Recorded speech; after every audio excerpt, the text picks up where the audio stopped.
नीति आयोग की बैठक में आकर हंगामा खड़ा करना उनकी रणनीति का हिस्सा। ममता बनर्जी पर चिराग पासवान का पलटवार।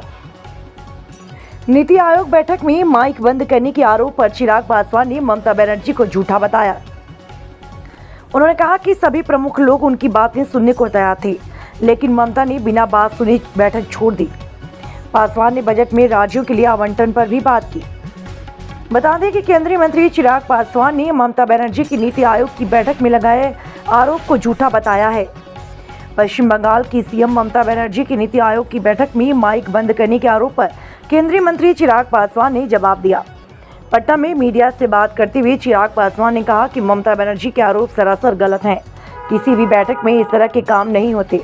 माइक सामने लगा होता है, किसी के हाथ में उसकी कमान नहीं होती। सरासर झूठ बोल रही हैं कि बैठक में उनका माइक बंद कर दिया गया। चिराग ने कहा कि बैठक में हर मुख्यमंत्री को अपनी बात रखने के लिए एक निश्चित समय दिया जाता है। जब ममता बनर्जी का समय खत्म हो गया तो उनको रिमाइंडर दिया गया। इस पर बंगाल की मुख्यमंत्री ममता बनर्जी एकदम से उत्तेजित हो गई और बैठक को बीच में छोड़कर चली गई। पासवान ने कहा, मुझे लगता है कि उनका यह आचरण गलत है। अगर आपको अपनी बात रखनी है, कोई नाराजगी भी है तो आप वहीं पर नाराजगी को रखनी चाहिए। आपको बोलना था, हमें और बोलना है। आप बोल सकती थी कि हमें और बोलना है। हम सब वहाँ मौजूद थे। प्रधानमंत्री जी स्वयं उनको सुनना चाहते थे।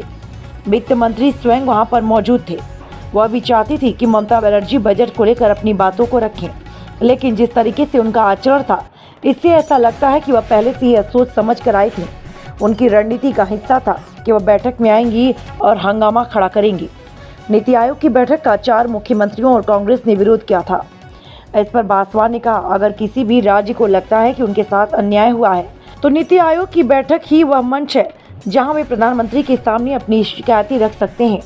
इस मंच पर जाकर ऐतराज दर्ज करा सकते हैं, अपनी आपत्ति को दर्ज कर सकते हैं। पासवान ने कहा, यह बजट पहली बार है जब देश की मजबूत होती अर्थव्यवस्था का लाभ जनता तक पहुंचाने का काम किया गया। उन्होंने कहा, इस बजट में गरीबों, किसानों, महिलाओं और युवाओं को ध्यान में रखा गया है। क्या कहेंगे आप? देखिए, उस बैठक में नीति आयोग की उस बैठक में मैं भी मौजूद था और ये सरासर गलत इल्ज़ाम है कि किसी का माइक वहाँ पे बंद कर दिया गया। पहली बात तो जब ये विपक्ष बोलता है कि माइक बंद कर दे, उस माइक का कंट्रोल वहाँ पे बैठे किसी भी व्यक्ति के हाथ में नहीं होता है, उस व्यक्ति के खुद के हाथ में होता है।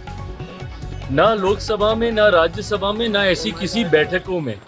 ऐसी बैठक में माइक सामने लगा होता है, ऑन ऑफ का स्विच सामने ही होता है। तो ये बात बोलना सरासर झूठ है जब कोई ये बोलता है कि मेरा माइक बंद कर दिया गया।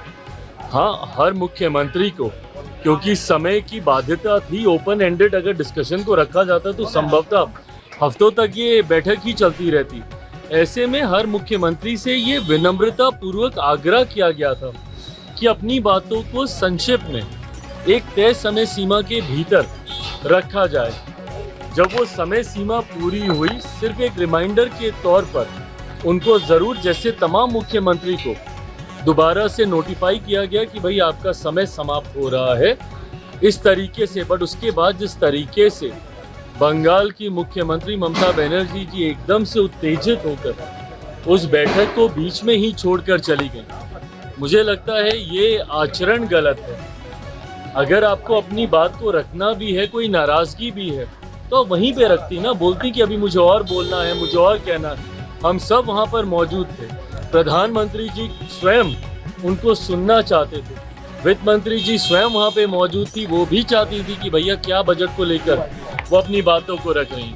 बट जिस तरीके से उनका आचरण था, इससे ऐसा लगता है कि विपक्ष की पहले से ही ये सोची समझी एक रणनीति का ये हिस्सा था कि वो जाएंगी, हंगामा खड़ा करेंगी और नीति आयोग जिस मकसद के साथ हम लोग वहाँ पर बैठे थे, उसके मकसद को डाइवर्ट कर सिर्फ अपनी ओर पूरा ध्यान केंद्रित करने के उद्देश्य से ये इस तरीके की कार्रवाई की गई है। कांग्रेस के साथ 4 सीएम ने बैठक को अटेंड नहीं किया, कहा बॉयकॉट कर दिया और उन्होंने कहा कि हमारे साथ बाकी स्टेट के साथ नाइंसाफी हुई है। जिस तरीके का बजट आया है भाई, मेरी समझ के परे है। अगर आपको ऐसा लगता भी है, किसी भी राज्य को अगर ऐसा लगता है कि उनके साथ नाइंसाफी हुई है, तो यही वो उचित फोरम है ना।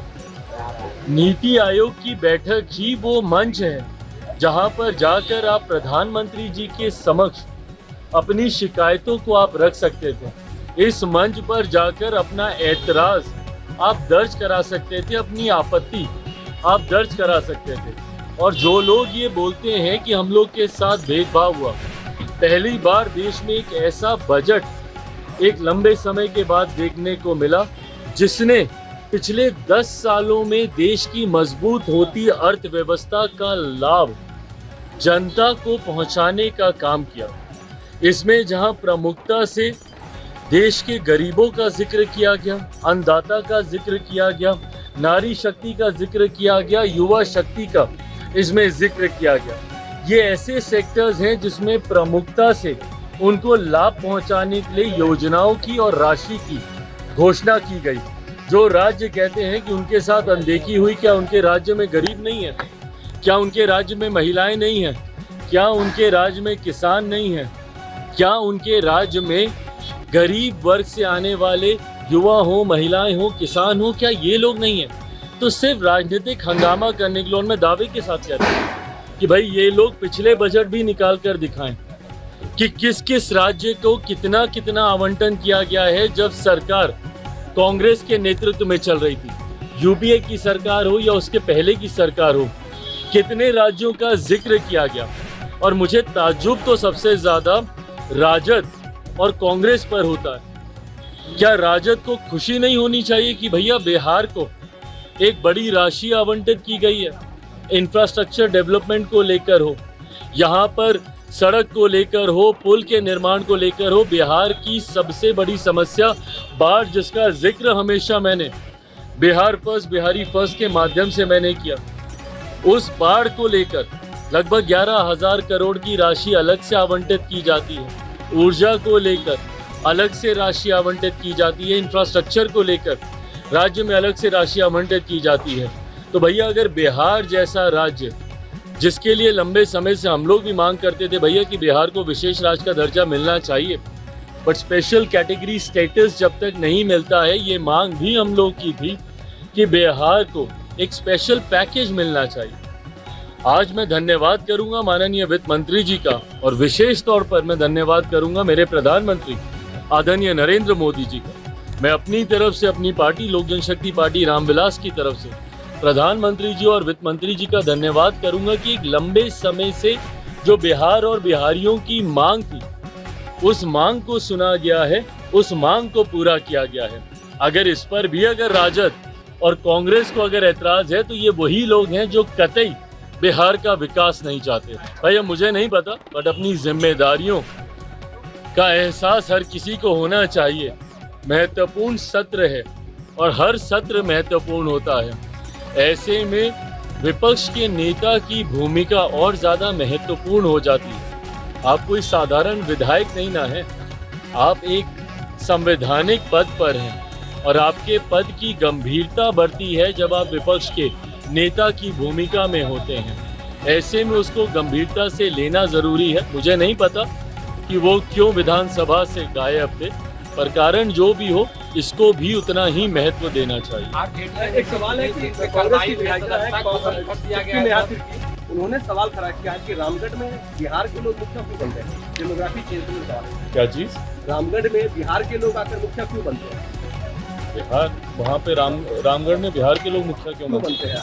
क्या मतलब? कांग्रेस की मंत्री है, उन्होंने झारखंड के सवाल किया कि झारखंड में आके क्यों आके बिहार के लोग आके मुखिया बनते हैं? देखिए, ये क्षेत्रवाद फैलाने का प्रयास विपक्ष के नेताओं के द्वारा से समय समय पर होता रहा है। कभी जाति के आधार पर, कभी धर्म के आधार पर, कभी क्षेत्र के आधार पर। मुझे खुशी है इस बात की, बिहारियों में इतना सामर्थ्य है।